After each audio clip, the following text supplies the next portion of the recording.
So think about this for a second.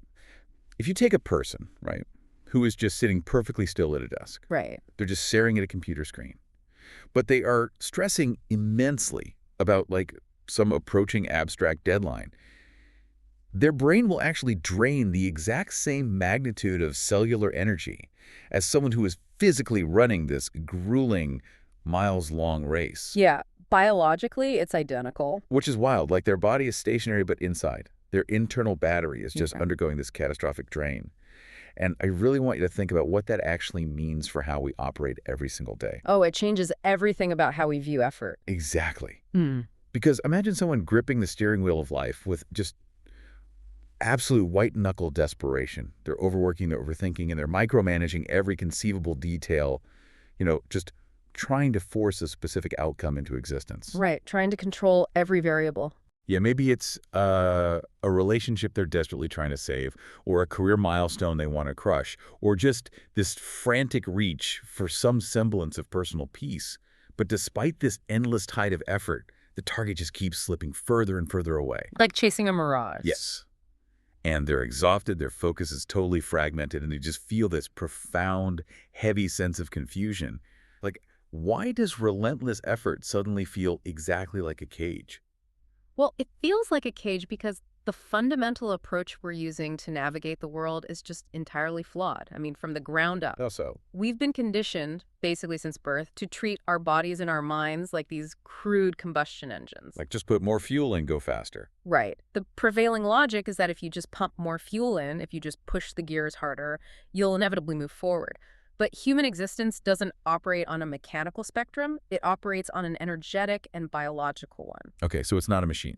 Not at all. The universe, and quite frankly our own biology, it just doesn't respond to desperate force. It actually actively repels it. Wait, it repels it. Yeah. Reality responds to coherent frequency, nervous system regulation, and magnetic alignment. When you grip that metaphorical wheel so tightly, you're broadcasting this biological signal of profound threat and lack. Wow. You're constantly telling your nervous system that you're in danger, which completely contradicts the very state of flow and achievement you're actually trying to reach. That is a massive paradigm shift for you listening right now. Like, we are moving completely away from the idea of brute force and entering the realm of actual biological mechanics. Because the metaphors only go so far, we have to look at the biology. Right, and that's really the entire mission of our exploration today. We're going to guide you through the tangible, measurable biology of human energy. We aren't just talking about abstract concepts here. No, this is highly practical. Exactly. We're going to examine the precise daily practices that build like a high-voltage baseline in your cells. We're going to look at how your environment shapes your nervous system. And ultimately, we're going to confront this great paradox of achievement, right? How complete detachment and surrender are actually the master keys to making reality organize itself around your presence. And we really need to anchor this in the physical sciences right away. Like, when we speak of energy, we aren't talking about some nebulous, mystical concept or, a glowing aura. No crystals required. Right, exactly. We are talking about measurable biology and motion. We're talking about cellular voltage. This literally dictates your autonomic nervous system responses. So what happens when that voltage is high? When your physical cellular charge is high, your prefrontal cortex... That's the part behind the forehead, right? Yep, the part responsible for complex problem-solving, creativity, emotional regulation. When your voltage is high, that area is fully powered. Your focus sharpens completely naturally, and the world just seems to flow. You don't have to force your attention. But when we're stressed, that charge drops. It plummets, and when that cellular charge drops, anxiety, brain fog, and hesitation just instantly take over. Because the body goes into survival mode. Precisely. The body literally prioritizes survival over everything else, so it starts shutting down the expensive cognitive systems. The creative thinking gets cut off to save power. That makes so much sense. Let's break down that survival mechanism, because if the body senses a threat, it triggers this massive cascade of reactions. A huge neurochemical cascade, yeah. But here's the wild part to me. The body's alarm system doesn't differentiate between a physical predator from the distant past and like a modern abstract concept like a stressful email or a deadline. It literally cannot tell the difference. A threat is a threat. Right. The moment it perceives a threat, it tightens up. It shifts vital resources entirely away from the expansive centers of the brain and routes them entirely toward physical It defense. pumps out cortisol and adrenaline, getting you ready to physically fight or run Like away. you're just sitting at a desk? Exactly, you're sitting still. So that mental stress acts as this severe continuous drain on your cellular batteries because your body is preparing for a physical battle that never actually happens. Yeah. And to understand the how behind this, we need to look at adenosine triphosphate, or ATP. Okay, ATP. The energy currency. Yes, ATP is the fundamental energy currency of your cells produced by your mitochondria. When you're in a chronic state of low-level stress, which, let's be honest, an overwhelming majority of people are, Oh, absolutely. your body is continuously burning through ATP just to maintain a state of hypervigilance. The nervous system is the absolute boss here. It decides whether to burn or conserve the cellular energy. So if you're always a little bit stressed. If you're locked in a state of subtle continuous threat, your parasympathetic nervous system, the rest and digest pathway, is completely suppressed. Yeah. Digestion slows to a crawl, your breath becomes shallow, your immune function gets downregulated. Wow. So you can't even recover. No, recovery, like true energy restoration, isn't just about going to sleep. It requires signaling absolute, undeniable safety to the biological organism. Until that safety signal is received, the energetic leak just continues, draining your ATP reserves completely dry. I love thinking about this with a smartphone analogy. Oh, that's a good one. Yeah, think of the human body like a phone that is constantly searching for a signal in a dead zone. Like, you know that feeling when your phone gets incredibly hot in your pocket? And the battery just dies in a mere fragment of time. Yes. You weren't even looking at the screen. You weren't running any heavy applications or watching videos. But that background scanning, that desperate invisible search for a connection, for a signal of safety, it drains the battery vastly faster than actively using the device for a demanding task. That's a perfect mechanical illustration for a biological reality, because that background scanning, that's the physiological equivalent of unresolved stress and hypervigilance. The brain is just always looking for the danger. Specifically, your amygdala is constantly scanning the environment for danger. And what's profoundly interesting here is how this biological reality shapes what we call our feeling. Wait, what do you mean? Don't feelings come from our thoughts? We usually think so, but no. The subjective experience of emotion doesn't actually originate in the conscious thinking mind. It begins in the body. In the body first. First, the heart rate variability shifts, the smooth muscles in your gut contract, the respiratory rate alters, hormonal tides shift. All of this happens physically first. The brain is merely acting as a delayed translator, turning that raw physiological data into the narrative we call a feeling. Hold on, let me wrap my head around this. If the body is just reacting first, and the brain is basically playing catch-up to translate those signals, No. what does that mean for intuition? That's exactly what intuition is. We always hear about trusting your gut feeling. So is intuition just the body's massive stored memory of past physiological states operating at a speed the conscious mind can't even comprehend? That is precisely the mechanism. In science, we call them somatic markers. Somatic markers. Okay. Throughout your life, your body records the physiological states associated with every outcome. When you face a new choice, your nervous system replays those biological signals, like a subtle tension in the stomach or a slight opening in the chest, to guide the brain toward or away from a specific action. And it does this instantly. Instantly. Your gut, which contains an immense constellation of neurons entirely independent of your brain, processes this data before you even form a thought. Oh.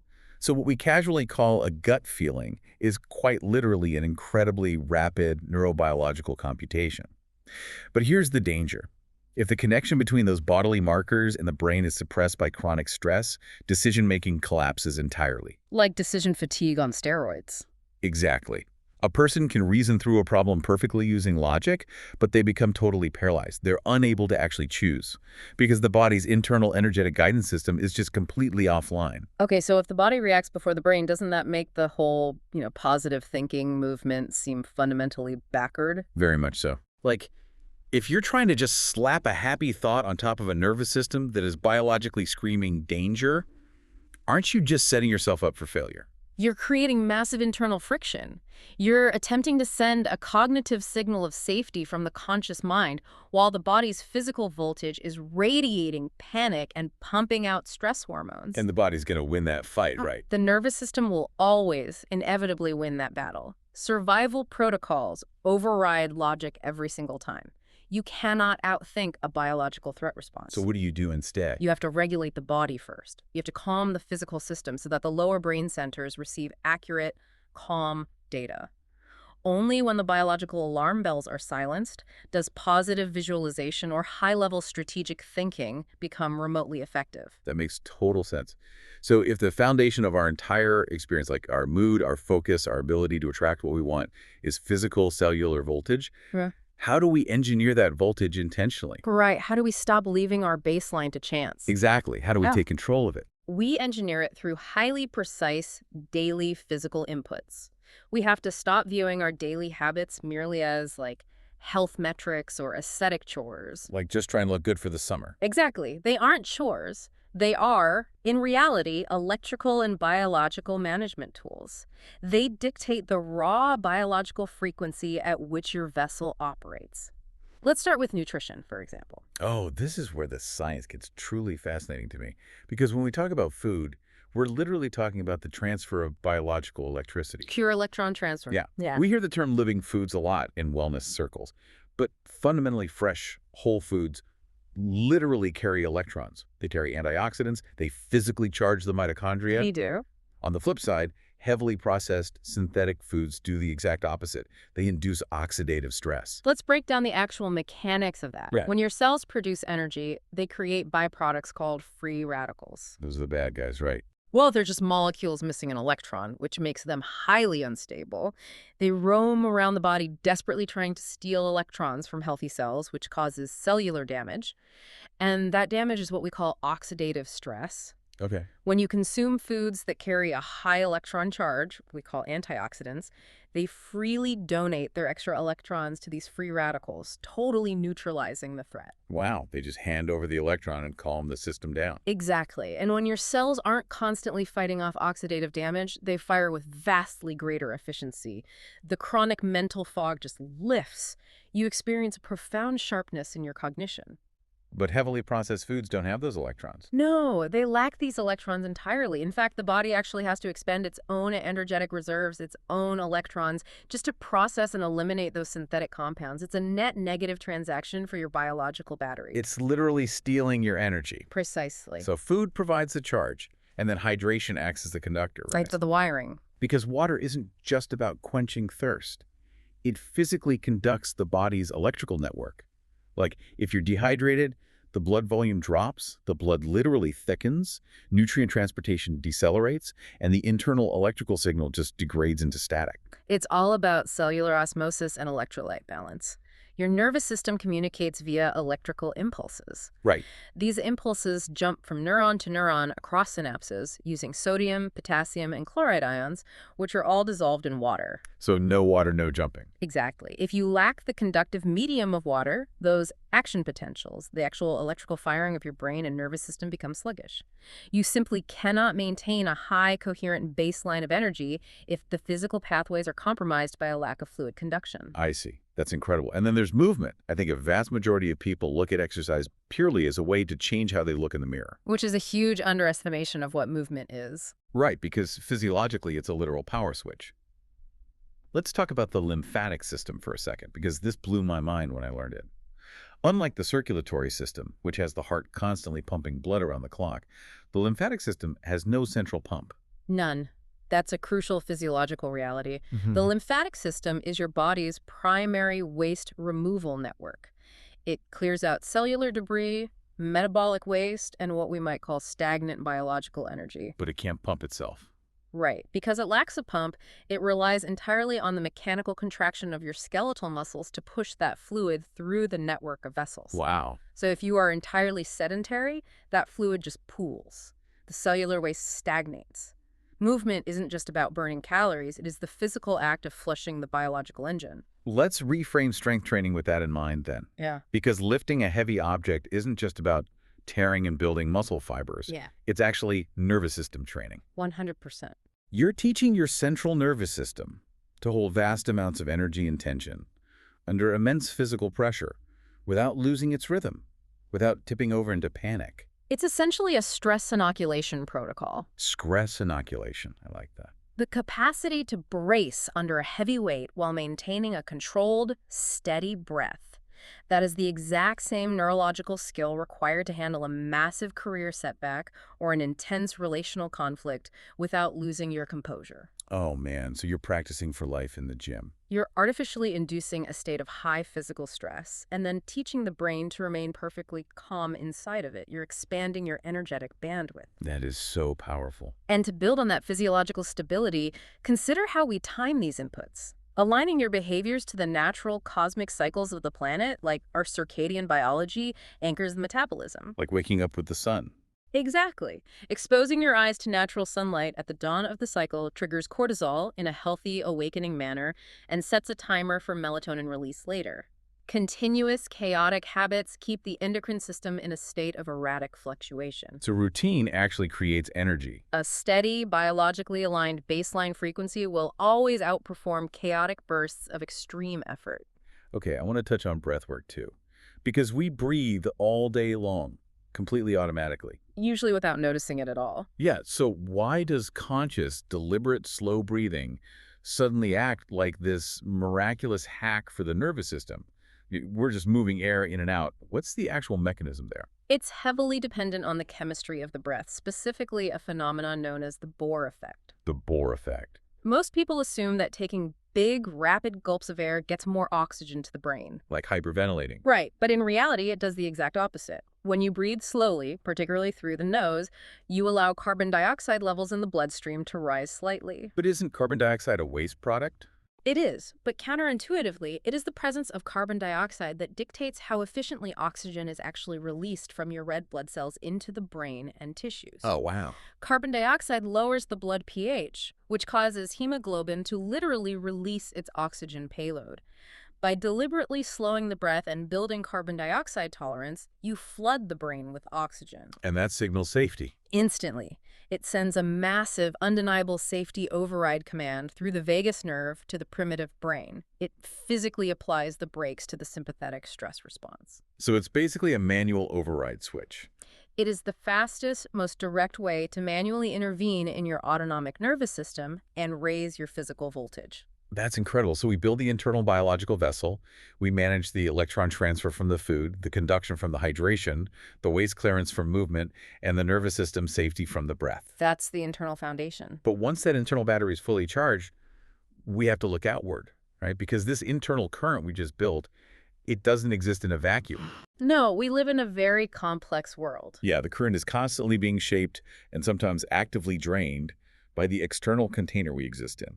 Absolutely. The mind cannot be neatly confined to the boundaries of the skull. There is a profound concept in cognitive science regarding the extended mind. The extended mind. Yes, your cognition literally extends into the tools you use, the spaces you occupy, and the people that surround you. Your environment is not merely a passive backdrop to your life, it acts as an external nervous system. It's feeding you data. Constantly feeding data into your internal biological state. I've heard this referred to as emotional ergonomics. I love that phrase. Yeah, because if you're sitting in a room filled with chaotic noise, harsh artificial lighting, and just piles of visual clutter, that introduces a massive amount of background cognitive load. A huge drain on ATP. Your visual cortex has to subconsciously process all of that chaotic data. Every single item in your peripheral vision requires a microcomputation, and your brain leaks vital energy doing so. But conversely, an ordered space with natural light and rhythmic, natural sounds provides steady, predictable sensory data. It drastically lowers your physiological workload. Let's dissect the true nature of physical clutter, because clutter is not just an aesthetic issue. It represents a dense constellation of unfinished decisions. Oh man, that hits hard. Unfinished decisions. Think about it. Every single out-of-place object you see, a stack of unsorted mail, an unfinished project, a broken tool, is a quiet, unresolved task demanding a fraction of your attention span. It's just sitting there yelling at you subconsciously. It acts as a continuous low-level cortisol drip. When you clear that space, you are practicing true emotional ergonomics. You are designing your physical surroundings to support neural efficiency and physiological calm, rather than forcing your brain to fight against a chaotic sensory landscape just to focus. I hear that completely, but I have to ask, what about the classic image of the creative genius? The messy desk. Exactly. The brilliant artist or the visionary scientist with the desk that looks like a paper tornado hit it. We've all seen those historical photos. Isn't a messy desk historically associated with a highly dynamic, creative mind? It's a very persistent cultural trope, but we really must delineate between occasional dynamic creative chaos and chronic stagnant disorder. So there's a difference. A huge difference. In the heat of a massive creative surge, when an individual is completely immersed in the flow of their work, the environment might become incredibly messy. Why? Because all available cognitive energy is being funneled directly into the act of creation. They don't have the spare energy to tidy up in that moment. Exactly, and that's highly functional. But when the creation is paused, if that environment remains in chronic disarray, it becomes a parasitic drain. So you have to reset it. The true goal of an optimized environment is removing persistent, unnecessary friction. You want your cellular energy flowing purely toward the creative act itself, rather than being constantly siphoned off by the visual noise of yesterday's unresolved tasks. That distinction makes perfect sense. And it's not just physical objects either. Social proximity operates on the exact same neurobiological principle. Even more intensely, actually. We are essentially biological tuning forks. Yeah. Like surrounding yourself with highly coherent, regulated individuals creates a literal resonance chamber. Yes. We have mirror neurons in our brains that are designed to mimic the emotional states of those around us. It's called limbic resonance. Limbic resonance. If you're around people who are constantly locked in a state of sympathetic dominance, like vibrating with anxiety, grievance, or anger, your own nervous system has to expend massive amounts of ATP just to maintain your baseline. Just to not get pulled down. Right. Or worse, your mirror neurons entrain with theirs, and you get pulled down right into their physiological static. That's terrifying, honestly. The sheer speed of that entrainment is staggering. You can spend an entire week meticulously managing your biological inputs, right? Eating antioxidant-rich foods, maintaining perfect hydration, regulating your breath. And then one conversation ruins it. Yes.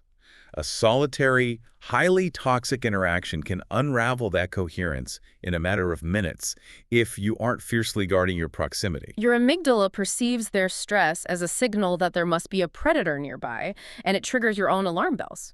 You must curate your external nervous system, the people and spaces around you, with the exact same rigor you apply to your internal biology. So we optimize the external environment to stop the ambient leaking of energy. But I feel like the most severe power drains, the ones that truly leave us completely depleted at the end of the day, happen entirely within the confines of our own heads. The internal narrative. The relentless internal dialogue. Yes, and to grasp this, we have to understand the literal physics of emotion, because emotion is not just poetry.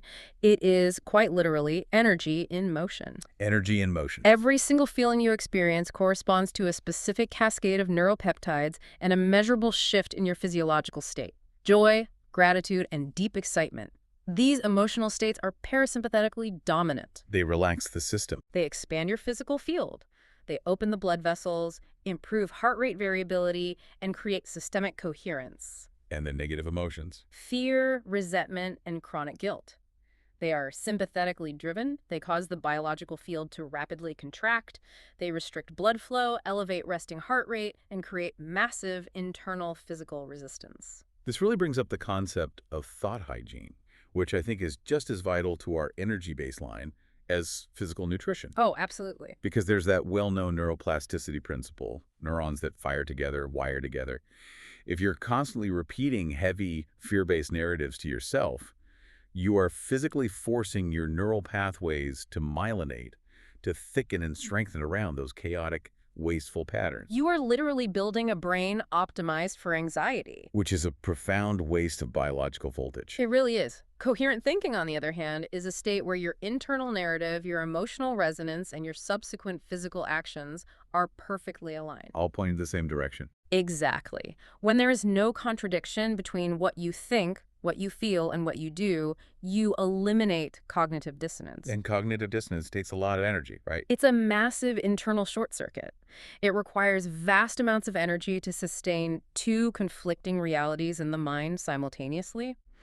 When you achieve alignment, you reach a state of profound personal magnetism, simply because you have stopped leaking power through internal conflict.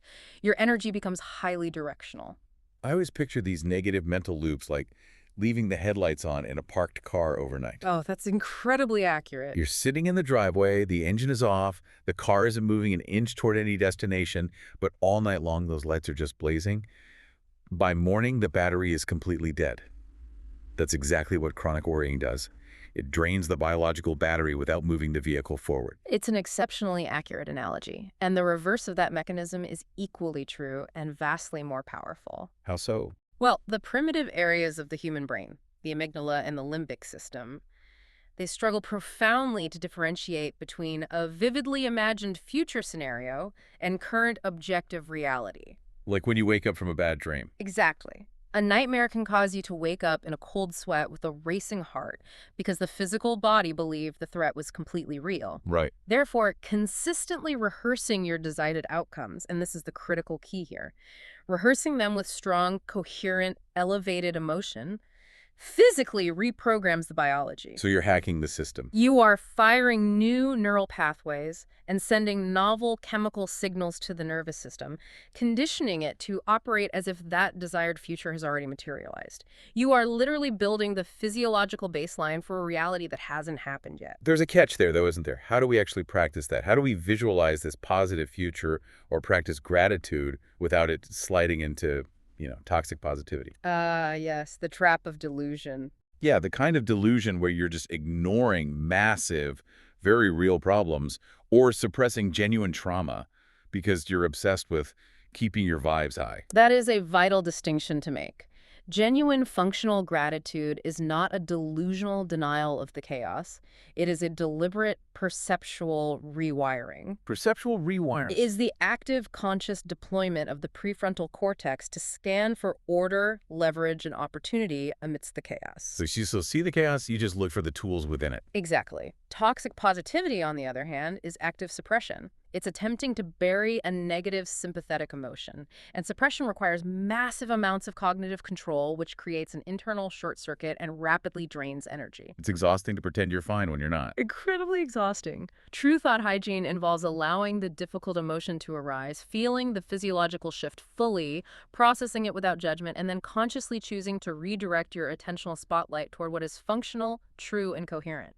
It's about transmuting the biological energy, not pretending it doesn't exist. So what does this all look like when we put the pieces together? Like when the internal biology, the external environment, and the internal narrative are completely aligned, the cellular energy stops leaking. It begins to accumulate. It begins to radiate. But how do we direct this massive accumulation of energy to actually achieve the things we desire in life without immediately falling back into that trap of desperate white-knuckled effort we described at the very beginning? This is where we encounter the great ultimate paradox of human potential. True power, the actual ability to shape reality and achieve monumental outcomes, lies in effortless detachment. Effortless detachment. We must understand that the universe and human psychology fundamentally repels neediness. Neediness is a biological and energetic signal of lack. Like, I don't have enough. Exactly. When you operate from need, you are broadcasting the message, I do not have this, I am incomplete without it, and I am in danger until I get it. The harder one chases an outcome from a place of desperate, gripping need, the faster that outcome recedes. The mechanics of this remind me of the Chinese finger trap puzzle. Oh, perfectly analogous. If you've ever played with one of those woven bamboo tubes, you know exactly how the physics work. You stick your index fingers into both ends, and your immediate, desperate survival instinct is to pull your hands apart with all your might to escape. You panic. You panic, but the woven fibers are designed so that the mechanical tension of pulling causes the cylinder to narrow. The harder you pull, the tighter the trap constricts around your fingers. Yeah. The panic itself literally creates the cage. And how do you escape the mechanism of the trap? You have to do the exact opposite. Yes, you must execute an action that is the exact opposite of what your panicked survival instinct dictates. You push inward, you relax the tension, you lean into the center. And the moment you stop fighting the mechanism, the woven fibers expand, the trap loosens instantly, and you are free to slide your fingers out. It's counterintuitive, but it works every time. Life responds to our deepest desires through the exact same mechanical paradox. Desperately needing an outcome creates immense psychological and physical tension. That tension biologically narrows your focus. It triggers tunnel vision. And you can't see the solutions. When you have tunnel vision, you become blind to peripheral opportunities, alternate solutions, and creative pathways. By letting go of the desperate grip, the physical resistance vanishes, your peripheral vision expands, and you can actually see the path forward. I used to hear people compare it to trapping a butterfly in a clenched fist, but that never really resonated with me. A better analogy is fluid dynamics. Let's hear it. If you plunge your hand into a pool of water and desperately try to grab a handful of it by clenching your fist as hard as you can, the water instantly forcefully slips through your fingers. You end up with nothing. Right, the force expels the water. But if you simply submerge your hand and cup it gently, with total relaxation, you could hold the water perfectly. The tension destroys the capacity to hold the thing you want. That fluid dynamics analogy perfectly captures the physics of detachment.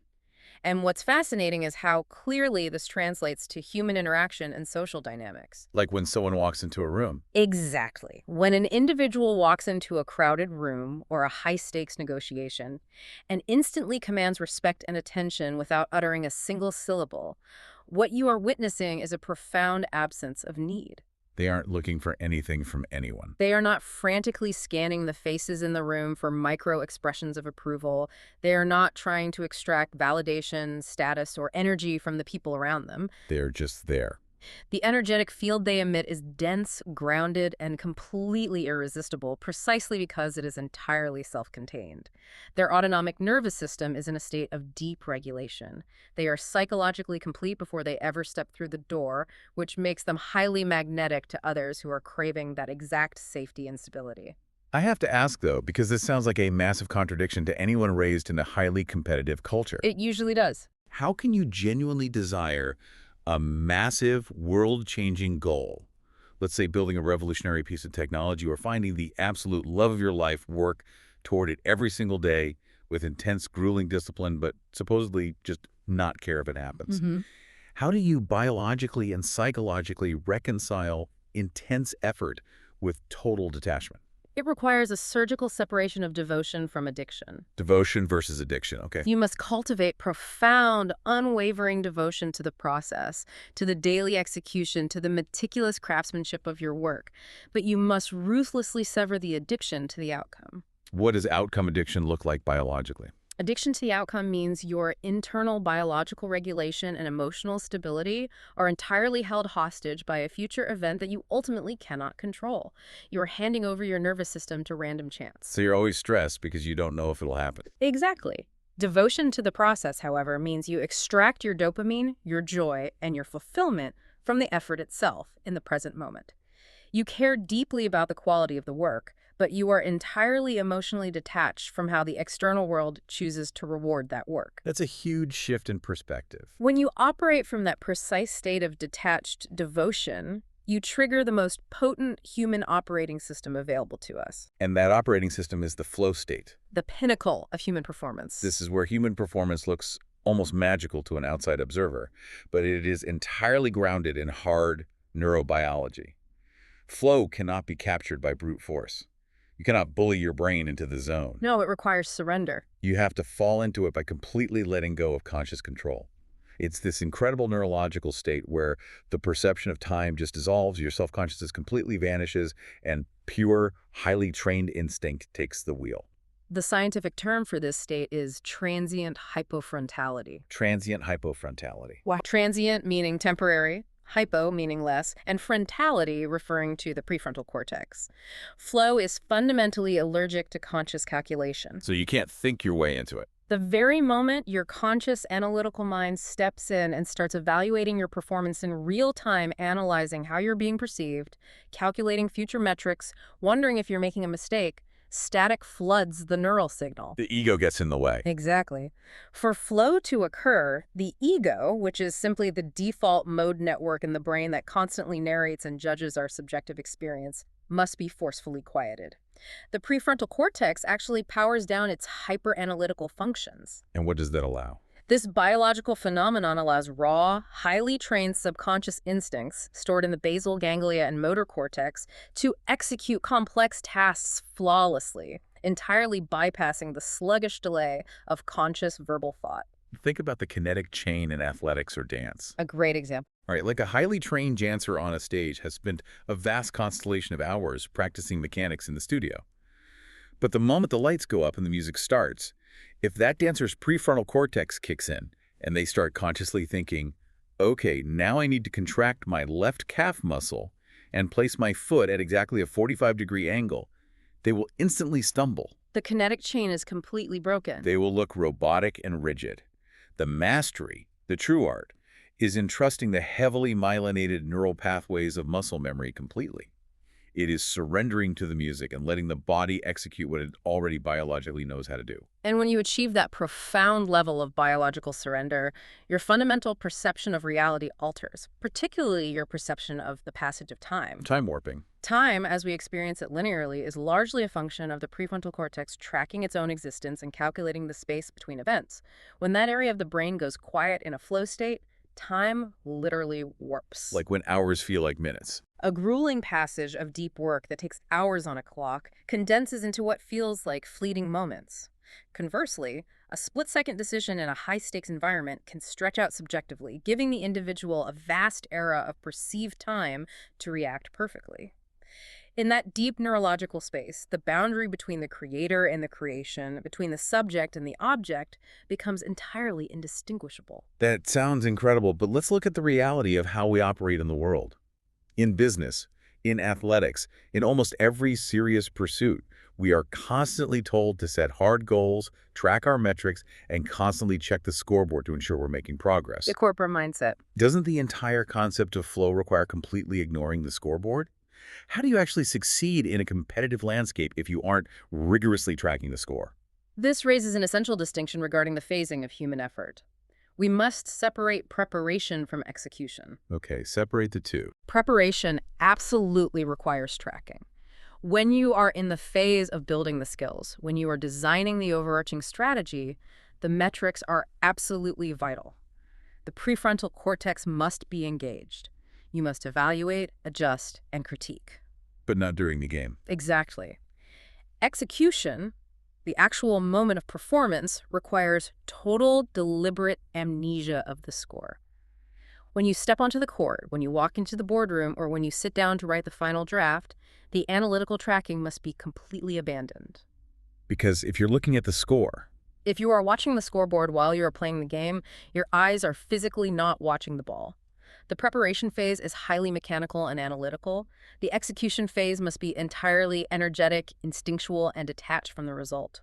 so living in this state of detached flow, operating with this high-voltage cellular biology, maintaining thought hygiene, and showing up with complete devotion to the process, that inevitably brings friction from the outside world, right? Oh, people will definitely notice and they will push back. When you start moving through life differently, operating on a completely different biological frequency than the majority of society, the world pushes back. And that pushback tests the final, deepest layers of this personal magnetism. Indeed, the friction is inevitable. It tests the absolute foundation of what we call confidence.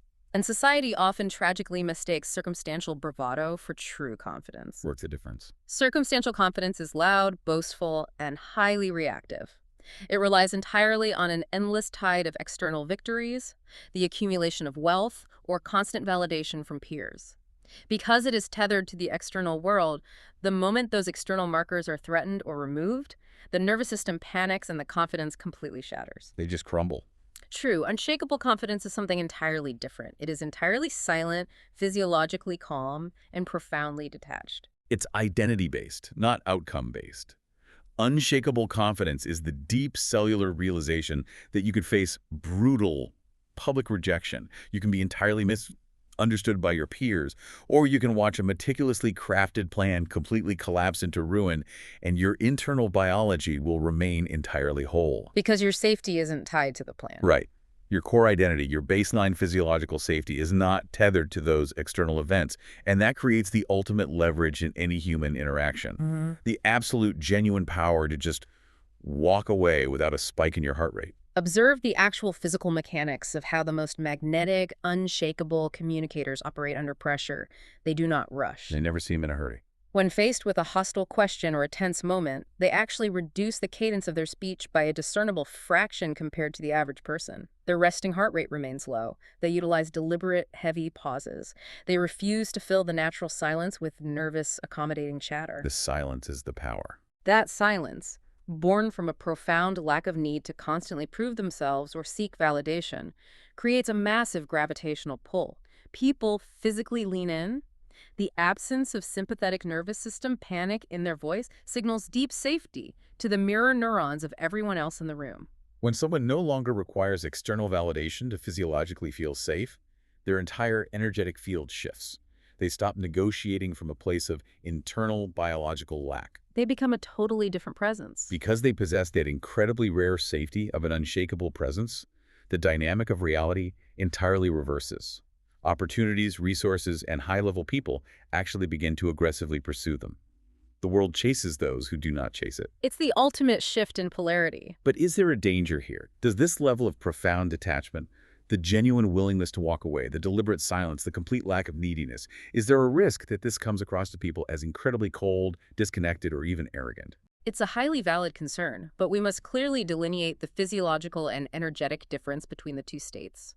Arrogance is essentially a very loud, rigid shield protecting a highly fragile, sympathetically stressed ego. So arrogance is actually fear. Pure fear. It requires putting others down to artificially elevate the self.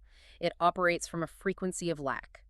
Detached confidence, however, is a warm, expansive, and highly regulated state. It is not cold or disconnected. It simply refuses to be compromised or pulled into someone else's nervous system dysregulation. It's just grounded. It is the exact difference between a rigid stone wall and a deep, vast ocean. The ocean is yielding, fluid, and incredibly accommodating, but its profound weight and immense depth cannot be forcefully moved or disturbed by a chaotic surface storm. So what does this all mean for us as we navigate our daily lives? Let's bring this massive exploration full circle.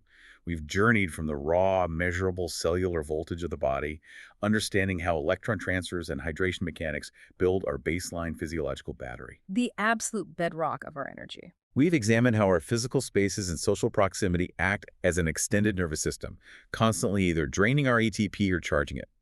We explored the physics of emotion, the biological danger of the Chinese finger trap, and the neurobiology of the flow state where the prefrontal cortex shuts down and time dissolves. And we looked at the power of unshakable confidence. Exact. And all of these complex physiological, environmental, and psychological elements converge on one ultimate defining action.